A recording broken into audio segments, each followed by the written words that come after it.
Bismillahirrahmanirrahim. Alhamdulillahirabbil alamin. Wassalatu wassalamu ala sayyidil mursalin wa imamil muttaqin sayyidina wa maulana Muhammadin wa ala alihi wa sahbihi ajmain. Alhamdulillah, segala puji kembali dan selalu terhatur kehadirat Allah yang masih memanjangkan umur kita dan melimpahkan kesehatan, keafiatan sehingga diperjumpakan lagi di majelis ilmu. Dan kita selalu berharap, bercita-cita mudah-mudahan membawa kita pada kebaikan-kebaikan dunia dan akhirat. Amin ya rabbal alamin. Melanjutkan kajian kitab Al-Ajibatul Ghaliyah, masih seputar khasaisuhu sallallahu alaihi wasallam, seputar tentang keistimewaan atau kelebihan Nabi kita Muhammad sallallahu alaihi wasallam. Wa minha anna Allah ta'ala ja'ala ummatahu khairal umam. Termasuk daripada keistimewaan Nabi kita Muhammad, yaitu Allah jadikan umat sidin sebaik-baik umat. Allah Ta'ala jadikan umat Nabi Muhammad sebaik-baik umat, senyaman-nyaman umat, semudah-mudahnya dalam aturan-aturan syariat dibanding umat-umat yang terdahulu. Wa nasakha bi syari'atihi jami'a syara'i, dan termasuk pula keistimewaan Nabi kita Muhammad, Allah hapus aturan-aturan syariat sebelumnya dari seluruh syariat rasul-rasul sebelum Nabi kita Muhammad. Memang ada beberapa adab dan aturan syariat dari Nabi terdahulu yang masih dipakai di dalam ajaran Islam yang dibawa Nabi kita Muhammad sallallahu alaihi wasallam. Semisal khitan, bersunat, atau bagian daripada khisalul fatrah, hal-hal yang sifatnya bagian daripada maintenance manusia. Contoh, mencukur bulu kemaluan, kemudian natful ibti, malingisi atau mencabut bulu ketek, kemudian qalmul adfar, memotong kuku dan yang lain. Itu memang sudah ada aturannya di syariat sebelum Nabi kita Muhammad. Intinya syariat Nabi kita Muhammad itu menghapus syariat-syariat sebelumnya. Artinya yang dahulu-dahulu yang berlaku adalah saat ini aturan Nabi kita Muhammad sallallahu alaihi wasallam. Wa qala Allah Ta'ala berfirman, kuntum khaira ummatin ukhrijat linnas. Ini langsung Allah Ta'ala mengkabari kita dalam Al-Quran surat Ali Imran. Kalian ini, ujar Allah, khaira ummah, sebaik-baik umat yang dikeluarkan bagi manusia. Wa qala ta'ala, dan Allah berfirman, huwallazi arsala rasulahu bil huda wa dinil haq liyudhhirahu ala dini kulli walau karihal musyrikun. Dialah Allah yang telah mengutus utusannya dengan petunjuk dan agama yang benar untuk ditunjukkan kepada seluruh agama-agama yang lain, walaupun orang-orang musyrik keberatan atau tidak senang dengan hal tersebut. Dalam surat At-Taubah ayat 33. Wa qala ta'ala, dan Allah berfirman pula, wa may yabtaghi ghairal islami dinan falan yuqbala minhu wa huwa fil akhirati minal khasirin. Dan barang siapa yang mencari agama selain Islam, falan yuqbala minhu, maka kada bakal diterima baginya.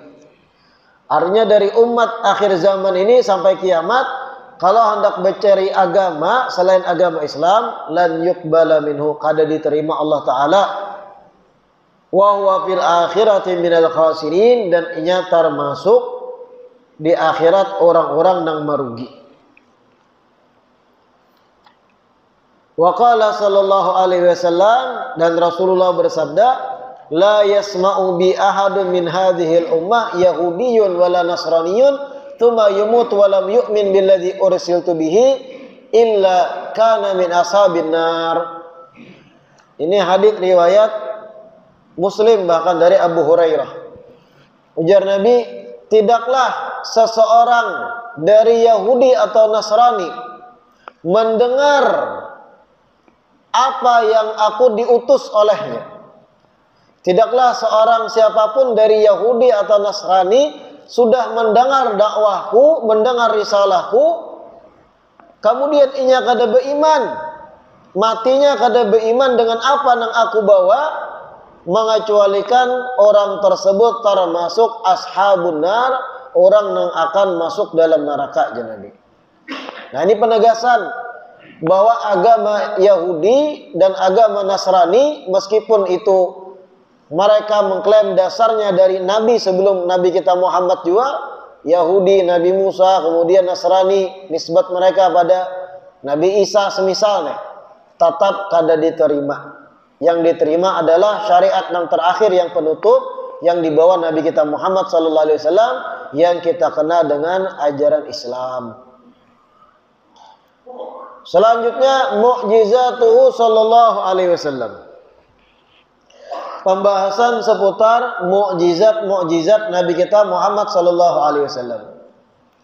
Sin, ma hiya mu'jizatuhu sallallahu alaihi wasallam. Pertanyaan, apa saja gerangan mukjizat Nabi kita Muhammad sallallahu alaihi wasallam? Jim atau jawab, mu'jizatuhu sallallahu alaihi wasallam katsiratun masyhuratun. Mukjizat Nabi kita Muhammad banyak, masyhurah dan terkenal.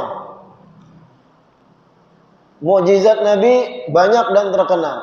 A'zamuha wa ashharuha, yang paling agung dan paling terkenal mukjizat Nabi kita Muhammad Al-Qur'anul Karim, yaitu tiada lain tiada bukan Al-Qur'an yang mulia. Alladzi a'jazallahu al-khalqa an mu'aradatihi wal ityan bimithlihi, yang dimana Al-Quran ini, dengarkan penjelasannya, kada mampu makhluk untuk menyainginya atau membuat yang semacam Al-Quran tersebut. Dan ini a'jazallah, Allah sudah mentakdirkan siapapun manusia makhluk di dunia ini, sepintar apapun inya, secerdas apapun inya, sedalam apapun ilmu bahasa Arabnya dengan sastra-sastranya, kada mampu mengolah kayak Al-Quran. Karena ini mukjizat yang nyata. Pian pernah lah melihat orang-orang yang pandai berpantun. Kita bicara antara kita sesama manusia dulu. Pernah lah pian melihat pertunjukan pantun, pernah lah. Madihin kah kayak itu nah di Banjar. Hebatnya inya kadang menyusun kalimat per kalimat itu spontan. Kada mendesain berdahulu, kada. Bahkan irama nadanya tuh ujungnya sama berataan. Bebuhan yang syair, bebuhan yang madihin-madihinan. Sambil betapuk gandang kadang. Pian kawalah menuruti. Kawa kada kita, dengan keaslian kita kada mampu. Bahkan terpukau kadang, hebatnya inya menyusun kalimat, hebatnya inya mengolah kata demi kata, saling bersambung berkaitan pulang kadang, satu kata dengan yang lain. Spontan, semudah itu merangkai kalimat.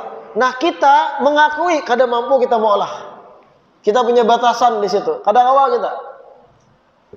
Jangankan mengolah nang seirama kayak itu, madihin, bepandir pun kadang kita gugu gaga, ya. Disuruh pidato di tengah orang banyak atau di kelas, kadang gugup kita. Artinya kita tahu kemampuan kita kada mampu tampil kayak itu, menyusun secara spontan kalimat-kalimat yang berirama, senada dan saling berkaitan, kada mampu. Artinya memang ada orang tertentu yang diberi kemampuan oleh Allah Ta'ala, diberi akal, kemampuan yang kontak dengan lisannya, dan inya bisa menyerap apapun yang ada di sekitar, dijadikan bahan untuk inya susun, dan itu memang Allah Ta'ala memberi kepadanya, dan kita kada. Dan kita mengakui kada mampu kita kayak itu, sadar diri kita, dipaksa pun ngalih untuk menuruti. Nah ini contoh bahwa di luar sana ada hal-hal yang berkaitan dengan rangkaian kata, rangkaian kalimat yang kita sendiri kada mampu merangkai yang semisal. Al-Quran lebih dahsyat daripada itu. Karena pian dan ulun bukan orang Arab asli, dan kita kada mendalami sastra Arab secara mendalam, kita ngalih untuk mengetahui dari Al-Quran itu juz 1 sampai 30 bahwa tatanan susunan kalimatnya itu sangat luar biasa, sangat luar biasa dan mahakarya yang sangat agung. Kalau kita berisi ilmu sastra Arab akan mengagumi kita. Karena yang paham itu orang yang memang mendalami bahasa Arab secara mendalam. Ketika inya baca, ibaratnya ada non muslim, kada beriman, kada Islam. Tapi orang ini bahasa Arabnya fasih, menguasai sastra Arab, menguasai nahu, sorab, balaghah, dan menguasai mufradat kosakata Arab sampai ratusan ribu kata.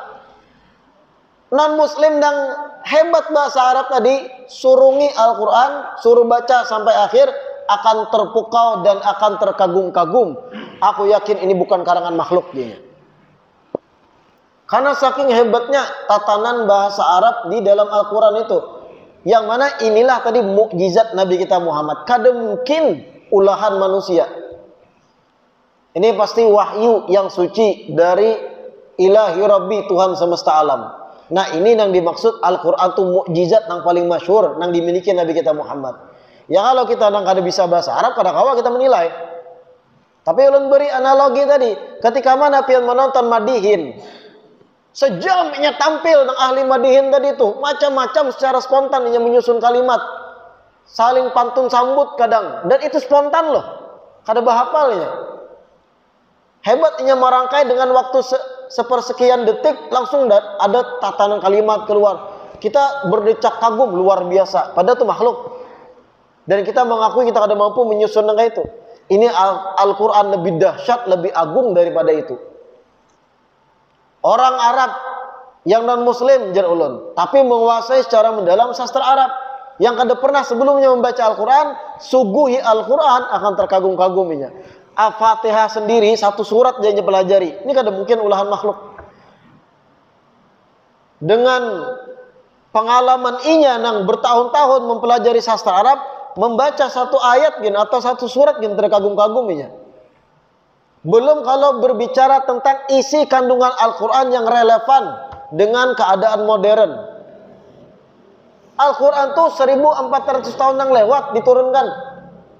Artinya pian paham di zaman yang kolot, gagap teknologi, kan ada teknologi bahari. Di zaman Rasulullah itu, zaman Nabi Muhammad, belum ada ditemukan listrik, belum ditemukan mesin otomotif, belum ditemukan mesin solar, belum ditemukan hal-hal yang sifatnya modern, layar televisi, belum ditemukan alat-alat untuk meneliti secara mendalam. Tapi ketika mana pakar-pakar sains, pakar-pakar ilmu alam, pakar-pakar ilmu hal-hal yang berkaitan dengan semesta ini di zaman sekarang membacai kandungan Al-Quran, mereka terpukau. Ternyata banyak di Al-Quran itu menceritakan yang kada mungkin 1400 tahun yang lewat manusia akan tahu. Ini bukti bahwa ini nama Allah Ta'ala, pencipta semesta, bukan makhluk. Ketika mana Allah menceritakan tentang hadid besi dalam Al-Quran, pasti ada kalimat anzalna, kami turunkan hadid besi itu. Bukan akhrajna, kami keluarkan dari tanah, kada. Ternyata sains membuktikan besi itu zat di luar dari bumi. nang turun dari meteor-meteor di zaman ribuan tahun yang lewat, kemudian tertanam dalam tanah. Kadeda unsur apapun nang ada di bawah tanah nang bisa membentuk besi itu kadeda. Dan diteliti, ini pasti benda asing turun dari langit. Ternyata sinkron lawan Al-Quran. Kada pernah Al-Quran menceritakan tentang besi, akhrajna kami keluarkan, tapi anzalna kami turunkan. Kapan dibuktikan? Ilmu sains modern membuktikan. Artinya Al-Quran mukjizat nang nyata. Sinkron dengan hal-hal nang modern yang hanya diketahui di era modern. Belum kita berbicara tentang ilmu alam, hal-hal yang berkaitan dengan bagaimana Allah Ta'ala menceritakan tentang planet-planet dan sebagainya dengan bahasa-bahasa yang ternyata dibuktikan itu memang sesuai. Bukti bahwa bukan karangan makhluk, tapi yang menciptakan alam semesta yang berbicara dalam Al-Quran itu. Tapi memang dibahasakan oleh Allah sesuai dengan keadaan zaman di situ. Kalau terlalu rumit, didustakan oleh kafir Quraisy Al-Quran. Tapi bahasa yang bisa ditangkap oleh mereka. Tapi ternyata berbias kepada zaman modern sesuai juga dengan ilmu sains. Nah itu Al-Quran tadi yang dikatakan mukjizat teragung Nabi kita Muhammad Sallallahu Alaihi Wasallam. Pahamlah? Kalau dirinci-rinci itu banyak ayat-ayat yang sinkron dengan sains. Bagaimana penjelasan Allah Ta'ala tentang alam, tentang benda tertentu atau apapun yang berkaitan tentang sejarah dan sebagainya, sinkron ternyata dengan pengetahuan modern. Nah mohon maaf benar, beda dengan kitab-kitab yang diklaim oleh ajaran lain. Ada saya disambat kadang kitabnya, selalu ada revisi. Jadi bingung juga kita, ada revisi terus, ada yang dirubah terus. Terkadang kada sama, ada versi A, versi B. Al-Quran ada banyak versi lah.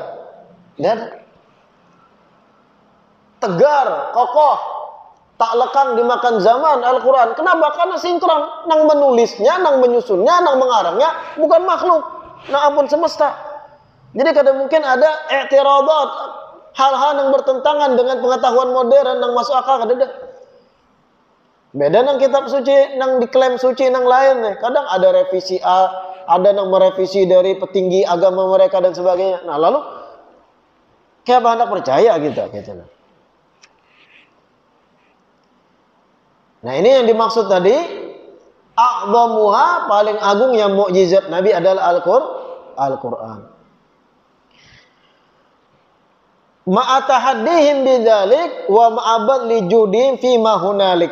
Yang dimana Allah Ta'ala sendiri yatahadda, menantang. Ujar Allah, qul la in ijtama'atil insu wa jinnu ala an yatu bimithli hadzal Qur'an la yatuna bimithlihi walau kana ba'dhum li ba'dhin dhahira. Ditantang oleh Allah Ta'ala, katakan wahai Nabi Muhammad pada mereka, seandainya seluruh bangsa manusia dan bangsa jin berkumpul, berumbuk, berataan manusia dan bangsa jin berkumpul berumbuk untuk mengolah sesuatu yang sama dengan Al-Quran, la ya'tuna bimithlihi, kada bakalan kawa jar Allah. Karena sudah Allah tentuakan gitu takdirnya, kada bakalan kawa mengolah. Walau kana ba'duhum li ba'din dhahira, walaupun mereka satu sama lain saling tolong menolong, bantu membantu mengolah kayak Al-Quran, kada bakalan kawa. Ditantang oleh Allah, olah kalau kau kayak Al-Quran, pasti ada cacatnya dalam bahasa tatanan Arab. Pasti ada cacatnya. Jangankan gitulah, kita nih, ibarat contoh, pian tuh profesinya penulis buku. Terkadang ketika kita menulis buku, setelah tuntung, siap dicetak, kita periksa lagi halaman pertama, halaman kedua, sampai halaman sekian ratus. Wah bagus dah, kada ada yang salah. Sekali dicetak ada aja yang salah. Ada aja kalimat yang mungkin hurufnya tertinggal. Ada aja kadang setelah diteliti lagi 2-3 kali, ada kalimat yang kada pas, ada yang kata lebih baik diganti. Kenapa aku semalam pakai kata ini kurang cocok? Ada aja terus evaluasi yang seakan-akan Allah Ta'ala hendak memberi kepada kita satu pengetahuan. Begitulah kemampuan ikam manusia. Kada bakal ikam menulis satu tulisan yang sempurna bujur. Yang sempurna dalam menulis satu tulisan adalah aku jar Allah. Buktinya Al-Quranul Karim. Itu kalau profesian menulis. Karena ulun pengalaman, ulun menulis artikel sekian lembar sudah, lengkap referensinya dan sebagainya. Diteliti sekali, pas dah. Teliti 2 kali, pas dah. Seminggu kemudian ulun baca lagi, hanya ulun paham. Ini ada kata yang ada cocok dalam terjemahan nih. Nah seminggu sebelumnya ulun ada dapat itu. Setelah diteliti ada yang ada pas, jangan diganti dengan kata ini maka lebih afdal, lebih baik, lebih pas, lebih cocok. Nah menunjukkan disitulah kemampuan makhluk. Kada sempurna dalam menulis sesuatu dan mengarang hanang sifatnya tulisan. Seakan Allah Ta'ala memberitahu begitulah batasan manusia. Menulis tulisannya seorang yang terkadang harus diulang-ulang, dievaluasi lagi. Apalagi nak mengolah Al-Quran. Nang begitu sempurnanya mahakarya tatanan sastra Arabnya nang seandainya orang yang memang paling pintar dalam sastra Arab menelitinya, tak kajut-kajutnya. Kadang mungkin ulahan makhluk dia. Dengan kepakarannya, ia akan berkomentar, ini bukan ulahan makhluk. Mun kita ini nang membaca aja juju-juju, kada kau menilai. Di mana yuk hebatnya Al-Quran jar? Kada kau menilai, karena kita kada belajar bahasa Arab secara mendalam. Pemilihan kata, penggunaan kata-kata yang klasik. Yang terkadang orang Arab sendiri harus membuka tafsir lagi untuk memahami itu. Orang Arab asli yang lahir di Arab, bidannya orang Arab menyambut hari-hari bahasa Arab. Terkadang ketika membaca beberapa kata di Al-Quran mereka kada paham karena tinggi banar sastranya. Ada penyebutan hal-hal yang ini apa ya artinya aja orang Arab. Buka juanya Arab itu sendiri ada kamus. Ada kamus lagi. Negara Indonesia ada KBBI. Kita sendiri jujur sebagai orang Indonesia ada beberapa istilah yang kita pun kada paham, ya kada. Pian lahir di Indonesia. Umma bapak orang Indonesia. Kain ini orang Indonesia. Mulai lahir tinggal di Indonesia. Tapi ada beberapa kata yang kita kada paham. Padahal itu bagian bahasa Indonesia. Iya apa kada? Ada istilah-istilah yang sifatnya bahasa-bahasa ilmiah. Kadang kita kada paham. Buka KBBI dulu, Kamus Besar Bahasa Indonesia. Bahasa Arab lebih rumit daripada itu. Sehingga seandainya ulun ada orang yang paling pakar dalam berbahasa Arab, menguasai semua cabang-cabang ilmu bahasa Arab, sastranya dan sebagainya, paling pakar sedunia, dan inya non-muslim, suguhkan Al-Quran, suruh baca dari awal sampai akhir, inya akan berkesimpulan, ini bukan ulahan makhluk. Dengan kepakarannya, inya akan berkomentar secara profesional, ini kada mungkin manusia dan orang. Kada sanggup otakku mengatakan ini tulisan Muhammad. Kada mungkin karangan Muhammad bin Abdullah. Ini Tuhannya Muhammad nama Allah. Makanya mereka-mereka yang pintar di kalangan orang-orang Arab ketika mendengar Al-Quran banyak yang masuk Islam. Kenapa? Kada mungkin ulahan makhluk nih. Sehebat ini susunannya. Nah itu ditantang oleh Allah. Qul la in ijtama'atil insu wal jinnu ala an yatu min mithli hadzal Qur'an. Seandainya bangsa jin, bangsa manusia berataan sepakat. So berataan nang pintar-pintar nang kada pintar jangan umpat. Mau ke? Berataan bangsa manusia nang paling pintar. Bangsa jinnya umpat dua nang gana-gana kepalanya nang pintar-pintar kumpulakan dari Allah Taala. Suruh tulis kayak Al-Qur'an, susun kayak Al-Qur'an. Saingi bagaimana hebatnya sastra Al-Qur'an. La ya'tuna bimithlih, kada bakal mampu jar Allah Taala. Karena Allah membatasi di situ sudah. La ilaha illallah. Fa huwa mu'jizatun baqiyatun ila akhirid dahri, sehingga Al-Qur'an adalah mukjizat yang akan terus ada kekal sampai akhir zaman. La yazalu burhanuhu qa'iman, akan terus ada pembuktian-pembuktian di dalam Al-Qur'an yang sinkron dengan zaman. Wa i'jazuhu mustamirran, mukjizatnya akan terus-menerus ada. La tanqadi ajaibuh, keajaiban-keajaiban kandungan Al-Qur'an kada bakal habis. Wala tanfadu gharaibuh, hal-hal yang mengagumkan, yang dikagumi, yang mengherankan kada bakal habis juga dalam Al-Qur'an. Wa fihi naba'ul awwalin wal akhirin, dan di dalamnya ada berita tentang keadaan orang terdahulu dan keadaan orang yang akan datang. Yang tabiku ma'akuli zaman ila yaumiddin, akan terus sinkron dengan zaman kapanpun sampai kelak hari kiamat. Kadang-kadang harus direvisi dalam Al-Quran. Kalau direvisi, apalagi nang merevisi manusia, lain kitab suci kadang-kadang. Wah, ada kesalahan penulisan revisi, itu lain kitab suci kadang-kadang. Al-Quran dijamin oleh Allah Ta'ala. sinkron dengan pengetahuan modern, sinkron dengan hal-hal yang bahkan menjadi inspirasi bagi ilmuwan-ilmuwan untuk membuat hal-hal yang modern sifatnya. Bagaimana Al-Quran menceritakan konsep terbangnya burung. Ternyata apa yang menahan? Angin. Aerodinamisnya sayap burung tuh walaupun kada secara rinci dikisah, ada garis besar yang diceritakan dalam Al-Quran. Sinkron ternyata menjadi inspirasi orang mengolah hal-hal yang bisa terbang dengan bertopangkan angin, tekanan angin dan sebagainya. Oh, banyak kalau dikupas. Ada memang pakar-pakar khusus di akhir zaman yang mengangkat hal-hal yang menakjubkan dari Al-Quran. Dahulu tuh ada terkenal Profesor Harun Yahya. Itu diangkat terus hal-hal yang ternyata yang tobik tadi, sesuai kandungan Al-Quran dengan pengetahuan modern. Yang mana orang-orang yang ilmiah akan meyakini ini kada ulahan makhluk. Ini ulahan pencipta semesta pasti. Beriman akhirnya lawan Islam. Kenapa? Mukjizat Al-Quran itu tadi luar biasa. Nah, ini hanya sebuting mukjizat Nabi Muhammad. Belum yang lain-lain. Wa min mu'jizatihi sallallahu alaihi wasallam al-bahirah. Dan termasuk mukjizat-mukjizat Nabi yang bahirah, yang luar biasa. Insyiqaqul qamar, terbelahnya bulan. Wa dzalika anna kufar Makkah talabu minhu sallallahu alaihi wasallam an yuriyahum ayatan tadullu ala sidqi nubuwatihi. Bagaimanakah cerita terbelahnya bulan? Ceritanya adalah ketika mana orang-orang kafir Mekah meminta kepada Nabi agar menampakkan pembuktian akan jujurnya kenabian sidin. Orang-orang kafir Mekah buktikan Muhammad ikamnya bujur Nabi. Wa antakuna tilkal ayat infilaqul qamar. Bahkan secara spesifik orang-orang kafir Mekah ketika itu, kalau memang ikam Nabi balahakan mang bulan gitu. Pada Rasulullah sallallahu alaihi wasallam rabbah, kemudian Nabi pun memohon kepada Allah. Fansyaqqal qamaru falqataini wa hum yanzurun. Dan ketika itu Allah belah bulan menjadi dua dan mereka pun melihat dan memandangnya.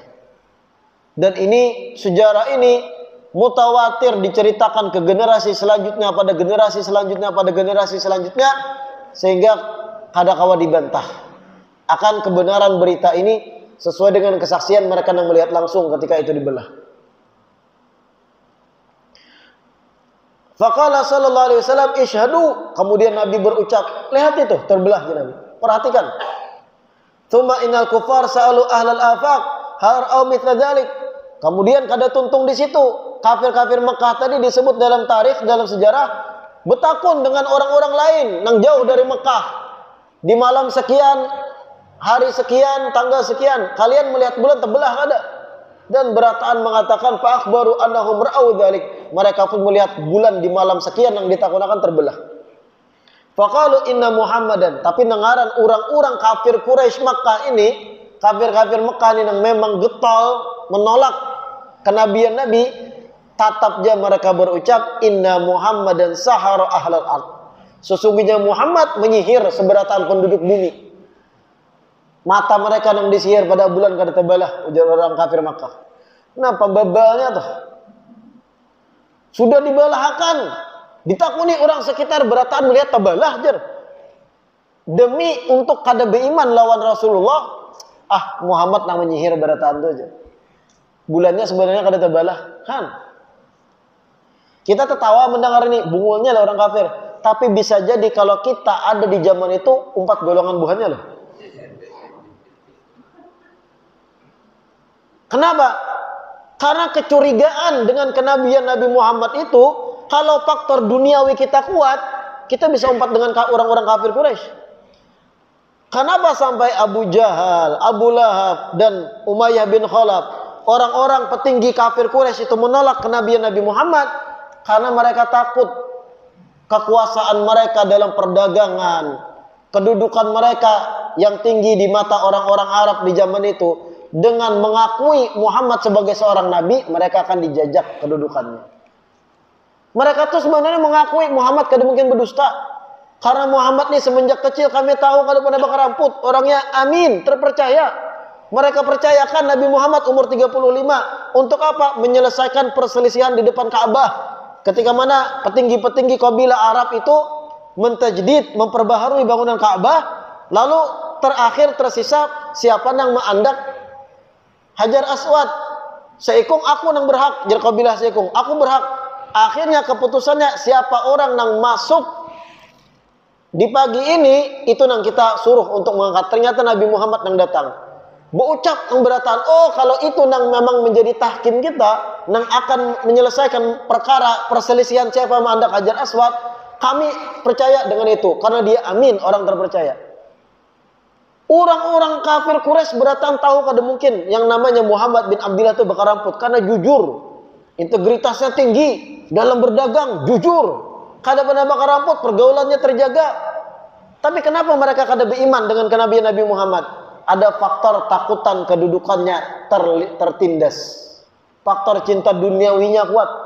Kalau Muhammad dibiarkan jadi nabi, ngalih kan perdagangan kita tak hambur-hambur, bisnis kita tak hambur, kita kada dipandang sebagai tokoh lagi, sehingga mereka perangi Nabi Muhammad. Nah makanya kalau kita hidup di zaman itu, kita tertawa melihat orang kafir yang menolak Nabi Muhammad dicerita di sejarah. Tapi bisa jadi kalau kita hidup di zaman itu, kalau kita lebih mementingkan dunia, umat-umatan kita, umat-umatan mengatakan Muhammad yang menyihir mata, padahal bulan gak ada terbelah.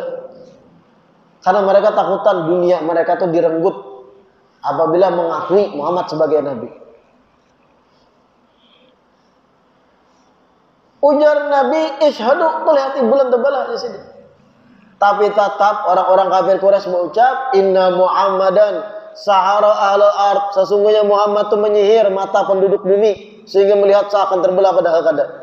Fa anzalallahu ta'ala hadhil ayat. Kemudian Allah turunkan ayat, "Iqtarabatis sa'atu wa syaqqal qamar."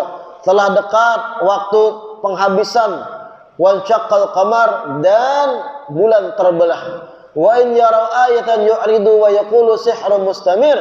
Ketika mana mereka melihat pembuktian daripada kebenaran Muhammad, yu'ridu, mereka berpaling, wa yaqulu, dan mereka berkata sihrun mustamir, itu adalah sihir yang berkelanjutan. Wa min mu'jizatihi sallallahu alaihi wasallam nabul ulma min baini asabihi asyarifah wallahu a'lam. Nah, mudah-mudahan yang kita baca hari ini bermanfaat, dan mudah-mudahan bisa kau makan duduk belajar di majelis ilmu, lebih-lebih belajar tentang hal-hal yang berkaitan dengan Nabi kita Muhammad sallallahu alaihi wasallam, menambah keimanan kita, menambah keyakinan kita, menambah ketakwaan kita. Amin ya rabbal alamin. Wallahu a'lam. Adzan isya.